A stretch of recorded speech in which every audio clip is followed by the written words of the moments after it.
Dengan tetap menghormati proses hukum yang sedang berjalan, mohon izin kami memberikan penjelasan terkait isu yang berkembang di masyarakat, khususnya terkait kualitas BBM RON 90 dan RON 92. Jadi terkait skema penyediaan barang untuk produk gasolin. Produk ini kan gasoil dan gasolin.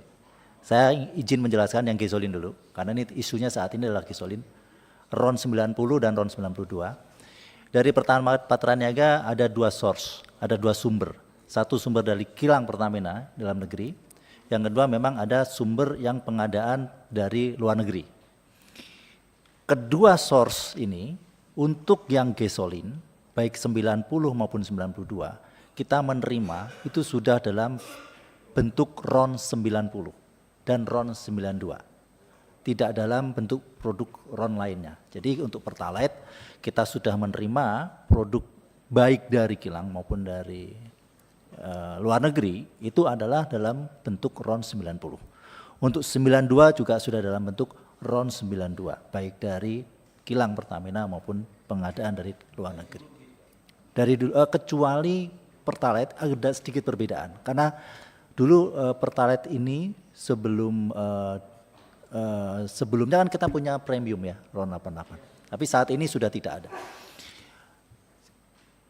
Perbedaannya adalah, mungkin dengan badan usaha yang lain, mohon izin, setiap produk ini mempunyai formula yang menjadi keunggulan masing-masing merek. Baik itu Pertamax, mungkin juga badan usaha yang lain mempunyai produk unggulan yang ditaruh di produknya. Sedikit interupsi Pak Ketua. Jadi tadi RON 92 ada yang diimpor langsung dalam bentuk produk, ada yang diolah di kilang Pertamina Pak ya? Sumbernya kita itu dari dua Pak. Iya. Ya, demikian. Berarti yang dalam negeri dari kilang Pertamina kan? Iya. Nah, itu tolong dijelaskan supaya publik lebih detail. Ya, baik yang dari luar negeri maupun yang dari dalam negeri itu kita sudah menerima dalam bentuk RON-nya sudah 92. Yang membedakan adalah meskipun sudah dalam RON 90 maupun RON 92 itu sifatnya masih base fuel. Artinya belum ada aditif. Yang kita terima di Pertamina Patraniaga ya. Jadi Pertamina Patraniaga itu mengelola dari terminal sampai ke SPBU. Sementara yang terminal ke belakang itu untuk kapalnya dari Pertamina International Shipping dan untuk kilang dari Pertamina kilang Internasional Pertamina. Nah, untuk yang di Patraniaga kita menerima di terminal itu sudah dalam bentuk RON 90 dan RON 92, tidak ada proses perubahan RON. Tetapi yang ada untuk Pertamax kita tambahkan aditif. Jadi di situ ada proses penambahan aditif dan proses penambahan warna. Proses inilah yang memberikan keunggulan dan pembedaan dengan produk yang lain. Proses ini adalah proses injeksi blending. Proses blending ini adalah proses yang common dalam produksi minyak yang merupakan bahan cair. Karena minyak ini bahan cair. Jadi memang pasti akan ada proses blending. Ketika kita menambahkan proses blending ini tujuannya adalah untuk meningkatkan value daripada produk tersebut. Jadi base fuel RON 92 ditambahkan aditif agar ada benefitnya. Penambahan benefit untuk performansi daripada produk-produk ini. Sehingga pada saat kita menerima, itu pun kita baik dari dalam negeri maupun luar negeri, kita mempunyai lab, hasil uji lab. Before loading sama after loading dan before discharge, sebelum kita bongkar. Setelah kita terima di terminal, itu pun di terminal juga melakukan rutin pengujian kualitas produk di terminal-terminal Pertamina. Nah, itu pun kita terus jaga sampai dengan ke SPBU. Sehingga izin kami menyampaikan, kami berkomitmen dan kami selalu berusaha memastikan bahwa yang dijual di SPBU untuk RON 92 adalah sesuai dengan RON 92. Yang RON 90 adalah sesuai dengan RON 90. Pertamina juga saat ini, mohon izin, kami sangat masif untuk melakukan sidak Q&Q, quality dan quantity. Mungkin Bapak Ibu juga sudah sering mendengar berita, kami berkolaborasi dengan Kementerian Perdagangan, kami berkolaborasi terakhir dengan Bareskrim juga menemukan indikasi-indikasi kecurangan di lapangan. Sehingga sangat tidak mungkin kami sendiri membuat skema-skema yang merugikan masyarakat. Interupsi, tolong klarifikasi. Jadi yang mencampur aditif dan warna itu yang melakukan Pertamina Patraniaga ya, bukan refinery ya? Bukan. Pertamina Patraniaga. Betul. Oh, makasih. Selanjutnya terkait spesifikasi.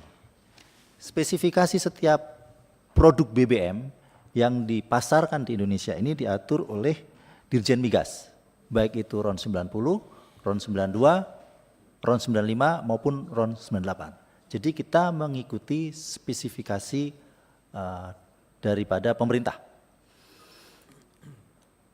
Yang perlu kami sampaikan di sini juga bahwa value chain-nya sistem pengawasannya gimana juga dijelasin. Pengawasan terhadap kualitas itu di mana Pak Eka? Oke, baik. Kalau dari internal Pertamina, internal dari eksternal. Kalau internal, masa kita meriksa diri kita sendiri, kira-kira gitulah. Biar masyarakat percaya, jangan ke ini apakah lemigas atau apa itu yang harus dijelasin. Baik, Silakan. terima kasih. Di dalam pelayanan kepada masyarakat, untuk kualitas itu sebetulnya ada uji sampling yang dilakukan oleh Kementerian SDM dalam hal ini Lemigas. Dan kami juga memberikan data-data. Kami sering mendapat informasi ataupun request uji sampling di beberapa SPBU seluruh Indonesia. Dan itu rutin dilakukan dan kami memberikan kesempatan seluas-luasnya kepada Lemigas ini untuk melakukan uji kualitas atas produk-produk yang kita pasarkan. Demikian. Dan uji itu diambil di awal ya, di awal. Pimpinan. Ya. Jadi yang saya mau tahu, pengawasan itu sampai sejauh mana pada saat setelah dicampur dengan adiktif atau pada saat RON 92 masuk yang impor dicampur adiktif, itu ada pengawasannya nggak? Dan berapa persen adiktif dicampur di situ? Setiap tahapan itu ada pengawasannya. Jadi pada saat terima impor, sebelum loading, pada saat sebelum loading pun ada pengawasan uji lab, sebelum dibongkar itu juga ada pengawasan. Ada standarisasinya campuran adiktif secara internasional? Ada aturan. formulasinya. Ada regulasi, berapa persen? Itu rumusnya 0,33 ml per liter. 0,33 ml. Aditif itu ada produk-produknya atau memang cuma satu produknya? Produknya untuk aditif cuma satu yang kita pakai. Apa namanya? Kita mempunyai produk untuk Pertamax ini aditifnya sebenarnya dari Afton. Itu di dunia cuma satu atau memang ada beberapa Ada produk? Ada banyak. Dan kita melakukan lelang untuk aditif. Itu melakukan lelang dan muncul satu itu produk. Jenisnya. Iya. Yang saya tanyakan jenisnya itu namanya cuma satu di dunia atau memang ada jenis-jenis yang lain? Di dunia ada beberapa. Ada beberapa. Ada beberapa. Itu apa namanya yang di sini di Indonesia, Pak? Aditif apa gitu. Jadi ini yang Bapak sebutkan adalah harusnya gini. RON 92 yang masuk ke Indonesia dari impor dicampur aditif dengan merek apa gitu. Kita untuk RON 92 produk Pertamax, aditif yang kita pakai adalah merek Afton. Ya. Jadi kalau ibarat ini analogi mudahnya ini aja lah. Jadi kayak ini, RON itu sudah pasti ya sama kan, tinggal kan produk setiap badan usaha ini memoles lah kan. Kayak contoh misalnya lah kayak kita lah beli Coca-Cola ada toppingnya, ada bubble-nya, kira-kira gitu kan. Jadi ada keunggulan masing-masing produk. Nah jangan dipersepsikan bahwa RON-nya itu berbeda. Jadi penambahan zat adiktif ini bukan tidak dapat digolongkan sebagai pengoplosan. Karena tidak akan merubah RON juga kan. Hanya menambahkan kualitas aja lah, ada punya keunggulan lah kan. Kayak yang tadi analogi sederhana kopi sama kopi hitam, tapi ada yang dipasangin topping di atasnya apalah gitu. Kira-kira seperti itu ya Pak ya. Nah, biar berimbang coba kita minta perwakilan dari Shell deh ini kan. Apakah sama skemanya dengan ini? Sedikit interupsi Pak. Jadi Afton itu dari Afton Chemical Corporation dari Amerika ya Pak? Betul Bapak. Ya, pimpinan. Jadi saya mempertegas, Pak Eka pertegas bahwa Patraniaga hanya punya fasilitas blending additif, bukan fasilitas blending merubah RON. Itu yang harus Bapak pertegas, Pak. Betul, kita tidak mempunyai fasilitas blending merubah RON. Aktivitas blending yang kita lakukan untuk di terminal adalah mungkin untuk gasoil itu ada. Karena untuk produk solar kita menambahkan FAME. Yang untuk gasolin tidak ada, hanya untuk blending warna dan aditif.